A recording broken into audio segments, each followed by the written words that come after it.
Hi dears, എല്ലാവർക്കും നമ്മുടെ ചാനലിലേക്ക് സ്വാഗതം. അപ്പോൾ ഇന്ന് ഞാനൊരു അടിപൊളി ഡ്രിങ്കിൻ്റെ റെസിപ്പിയാണ് നിങ്ങളായിട്ട് ഷെയർ ചെയ്യാൻ പോകുന്നത്. അപ്പോൾ ഫലൂദയൊക്കെ കഴിക്കുന്ന ഒരു ടേസ്റ്റുള്ളൊരു ഡ്രിങ്കാണിത്. അപ്പോൾ നമുക്ക് വീഡിയോയിലേക്ക് പോവാം. അതിനു മുൻപ് നിങ്ങൾക്ക് ഈ വീഡിയോ ഇഷ്ടമാവുകയാണെങ്കിൽ പ്ലീസ് ഒന്ന് ലൈക്ക് ചെയ്തേക്കണേ. അപ്പോൾ നമുക്ക് ഇത് ഉണ്ടാക്കാനായിട്ട് ആദ്യം തന്നെ 1.5 കപ്പ് പാല് ഈ ഒരു പാത്രത്തിലേക്ക് ഒഴിച്ചു കൊടുക്കാം. ഇതിൻ്റെ കൂടെ തന്നെ നമുക്ക് ഇതേ അളവിൽ വെള്ളം കൂടെ ചേർത്ത് കൊടുക്കണം. അപ്പോൾ ഞാൻ 1.5 കപ്പ് വെള്ളം തന്നെ ചേർത്തിട്ടുണ്ട്. ഇനി നമുക്കിതിലേക്ക് ഒരു 3 ടേബിൾ സ്പൂൺ സേമിയ ചേർത്ത് കൊടുക്കണം. അപ്പോൾ ഇത് ഓപ്ഷണലാണ്, നിങ്ങൾക്ക് വേണമെന്നുണ്ടെങ്കിൽ ചേർത്ത് കൊടുക്കാം, അതല്ലാന്നുണ്ടെങ്കിലും കുഴപ്പമൊന്നുമില്ല. സേമിയ ചേർത്ത് കൊടുത്തിട്ടുണ്ടെങ്കിൽ കുറച്ചും കൂടി ടേസ്റ്റ് കൂടും. പിന്നെ ഇതിലേക്ക് നമുക്ക് ആവശ്യത്തിന് പഞ്ചസാര കൂടെ ചേർത്ത് കൊടുക്കാം. അപ്പോൾ ഞാനിപ്പോൾ ഇവിടെ 5 ടേബിൾ സ്പൂണാണ് ചേർക്കുന്നത്. നിങ്ങളുടെ മധുരത്തിനനുസരിച്ചിട്ട് ചേർത്ത് കൊടുത്തോളൂ.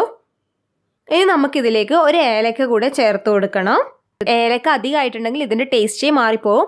നിങ്ങൾക്ക് ചേർക്കുന്നില്ല എന്നുണ്ടെങ്കിൽ കുഴപ്പമൊന്നുമില്ല, ഇതിന് നല്ലൊരു ഫ്ലേവർ വേറെ കിട്ടുന്നതാണ്. അപ്പോൾ ഇനി നമുക്ക് ഈ പാല് നന്നായി തിളച്ച് സേമിയ വെന്ത് വരണം. ഇനി നമുക്ക് ഇതിന് വേണ്ട ഒരു സ്പെഷ്യൽ ചേരുവ മിക്സിയിൽ അടിച്ചെടുക്കണം. അപ്പോൾ ക്യാരറ്റാണ് ആ സ്പെഷ്യൽ ചേരുവ. ഇത് ഞാനിപ്പോൾ നന്നായിട്ട് വേവിച്ചെടുത്ത ക്യാരറ്റാണ്. ഞാൻ കുക്കറിൽ ഒരു 3-4 വിസിൽ അടുപ്പിച്ചിട്ട് വേവിച്ചെടുത്തതാണിത്. അപ്പോൾ ഇതിൻ്റെ വെള്ളം കൂടെ ചേർത്തിട്ടാണ് നമ്മളിത് അരച്ചെടുക്കുന്നത്. ക്യാരറ്റ് ഇഷ്ടമല്ലാത്തവർക്ക് കൂടിയിട്ട് ഈ ഒരു ഡ്രിങ്ക് എന്തായിട്ടും ഇഷ്ടമാവും. ഇതിന് ക്യാരറ്റിൻ്റെ ചുവ ഒട്ടും തന്നെ ഉണ്ടാവില്ല, ഒരു വെറൈറ്റി ടേസ്റ്റ് തന്നെയാണ് ഉണ്ടാവുന്നത്. അപ്പോൾ ഈ ഒരു സമയം നമുക്ക് പാലൊക്കെ തിളച്ച് സേമിയ നന്നായിട്ട് തന്നെ വെന്ത് കിട്ടിയിട്ടുണ്ട്. ഇനി നമുക്കിതിലേക്ക് ഈ അടിച്ച് വെച്ചിരിക്കുന്ന ക്യാരറ്റ് ചേർത്ത് കൊടുക്കാം. അപ്പോൾ ഈ ക്യാരറ്റ് ചേർത്തതിന് ശേഷം നിങ്ങൾ കുറേ സമയം തിളപ്പിക്കേണ്ട ആവശ്യമൊന്നുമില്ല. അപ്പോൾ ക്യാരറ്റ് ഓൾറെഡി വെന്ത് വന്നതാണ്. അപ്പോൾ ഇത് ഒന്ന് തിളച്ച് വന്നാൽ നമുക്ക് ഗ്യാസ് സ്റ്റവ് ഓഫ് ചെയ്യാവുന്നതാണ്. അപ്പോൾ ഇവിടെ ക്യാരറ്റും പാലൊക്കെ തിളച്ച് വന്നിട്ടുണ്ട്. ഇനി നമുക്ക് ഗ്യാസ് സ്റ്റവ് ഓഫ് ചെയ്യാം. അപ്പോൾ ഇത് നന്നായി ചൂടാറി കിട്ടണം. ഇനി നമുക്ക് ഇപ്പോൾ ഇവിടെ ഈ പാല് നന്നായിട്ട് ചൂടാറി വന്നിട്ടുണ്ട്. ഇനി നമുക്കിതിലേക്ക് കുറച്ച് ഫ്രൂട്ട്സ് ചേർത്ത് കൊടുക്കാം. ഞാനിപ്പോൾ ഇവിടെ പഴുത്ത മാങ്ങയും ചെറുപഴവുമാണ് ചേർക്കുന്നത്. അപ്പോൾ നിങ്ങളുടെ വീട്ടിൽ ഏതൊക്കെ ഫ്രൂട്ട്സ് ഉണ്ടോ അതൊക്കെ ചേർക്കാവുന്നതാണ്.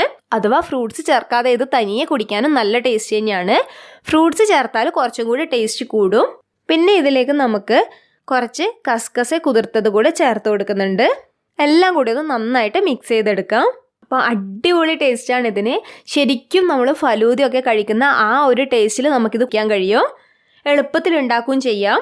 അപ്പോൾ നമ്മുടെ ഡ്രിങ്ക് ഇവിടെ റെഡിയായി കിട്ടിയിട്ടുണ്ട്. അപ്പോൾ എല്ലാവരും എന്തായിട്ടും ട്രൈ ചെയ്ത് നോക്കണം.